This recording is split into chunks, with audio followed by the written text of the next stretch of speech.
What's going on, guys? T2RX6 here, back for another third-party review, and today we're going to be taking a look at the Fans Project Columpio and his little Weapon Master partner Drepan, or Drepan, I don't know, D-R-E-P-A-N.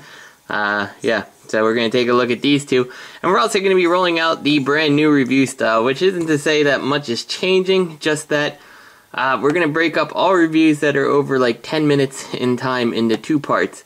Part 1 is going to be basically, articulation about each mode, or, just kind of overview of each mode and stuff. And part 2, which is usually the lengthy part, is going to be the transformation. So if you don't want to see the transformations, you don't have to skip through it, etc. If you don't care about the review part and just want to see the transformation, then, skip to part 2. Let me know what you guys think. Leave a comment in the comments below and let me know what you think about this style. I just am trying to seek from keeping a review from kind of breaking the 15-minute mark, at least for the overview of the toy.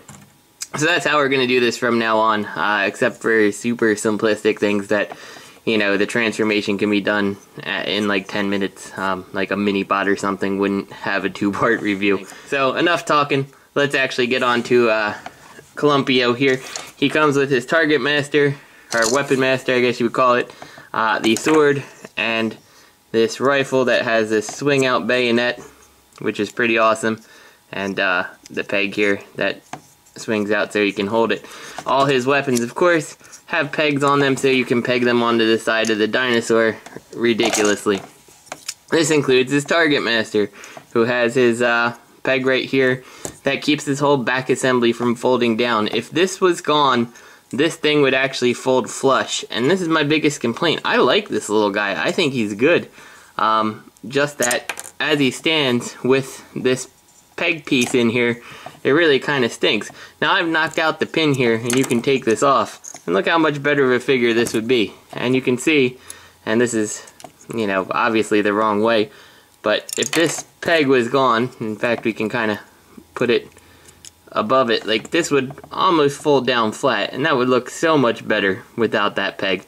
So it was really a bad decision. But he's not a bad little guy, and you can actually take him and you can flip these little pieces of the feet out here. They do peg in together, and you got to take these little blade pieces and kind of swing them up. But now he actually can become like a rider for your Dinobot if that's something you want. And as you can see, he did come with an axe and a shield for bonus accessories. Now I have seen PL's video here that you can take these feet and pop them out and switch them around, which will allow them to kind of tuck down like this, making a more streamlined look with the back of the Dinosaur.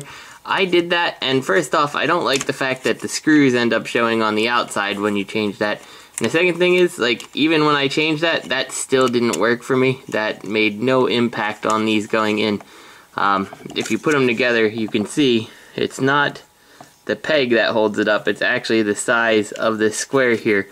I actually have been thinking about taking a file and just kind of taking just a little bit of this away, just so I could maybe, pop them down that much. But ultimately, it's not a big deterrent to me. So let's talk articulation on this guy. He's pretty well articulated, nothing on the tail. You come to the back leg, it is on an inside ball joint here to give you a little bit of in and out motion. You do have his, I guess it's a knee, and you do have the ankle, which isn't the most elegant ankle, but it serves its purpose. The front leg has better articulation with those big massive ball joints in the front, that what is going to end up being a bicep swivel, the double jointed elbow, and then if you need to, you can move the toes a little bit here. And the big piece of articulation on this guy comes from his head, because every single one of these is a separate ball joint, so you get all kinds of really cool looking movement out of it. I suppose it could be more, but it's pretty satisfying what you get. So I have no complaints about that. And being on a ball joint, you can of course turn it all around, but I've got some I guess mild obsessive compulsive, because I do have to make sure these spines are kind of in line, otherwise I think he looks weird. His jaw is also articulated a little. It doesn't open a whole bunch, so don't try to force it too much, but you do have a little bit.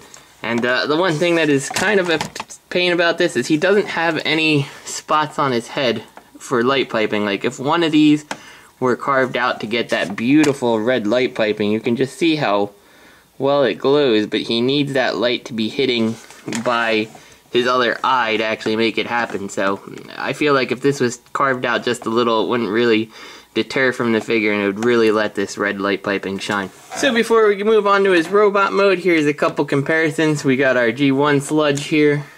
We've got our whatever Fall of Cybertron Grimlock, who used to have the Iron Factory kit until it sheared off when I was trying to transform it for this review.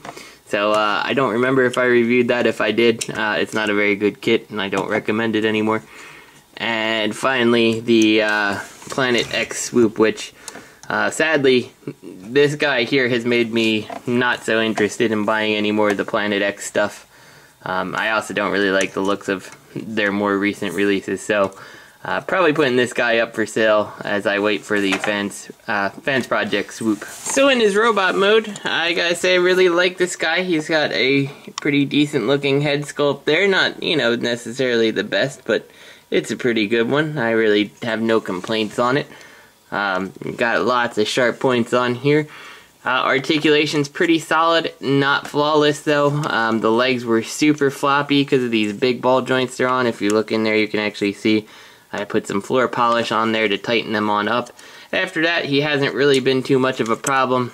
We still do have a very easy rotation here on the thigh. The other gripe I have about this guy is he uses the pieces of the tail here as heel spurs. Of course you can't see that. And it doesn't necessarily work out as great as you would want it to. So sometimes I find myself cheating with these plugged in pieces, and I kind of rotate these down a little just to give a bit of an extra heel spur there. So that's something you can do if you have trouble standing him on a shelf or something. But yeah, let's talk his articulation here. I have him with his sword in his hand. The gun fits just fine. The peg has plenty of clearance so that the top part will stay above his wrist there.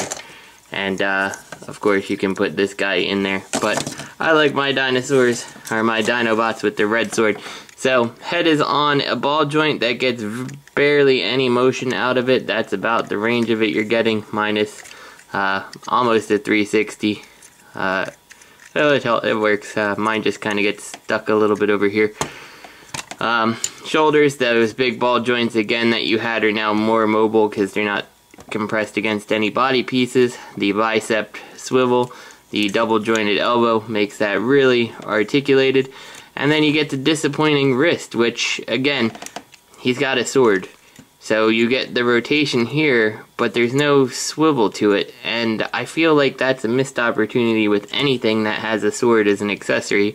You should be able to swivel the wrist.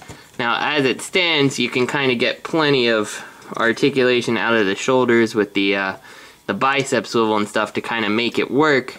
But it still makes me feel like I wish there was a wrist swivel there. You do have the combined yet articulated fingers to facilitate getting stuff like this on in.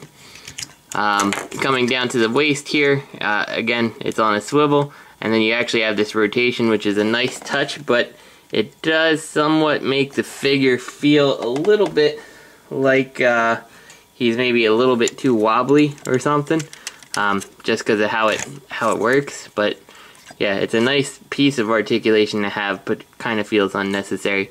Coming down here to the legs, you saw those big ball joints get you plenty of range of motion there, just very, very loose without adding any type of floor polish to it.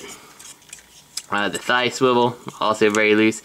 The double jointed knee down here gives you a pretty great range of motion here, and ends up being the part that causes trouble when you try to go back to his dinosaur mode. And then you got the feet down there.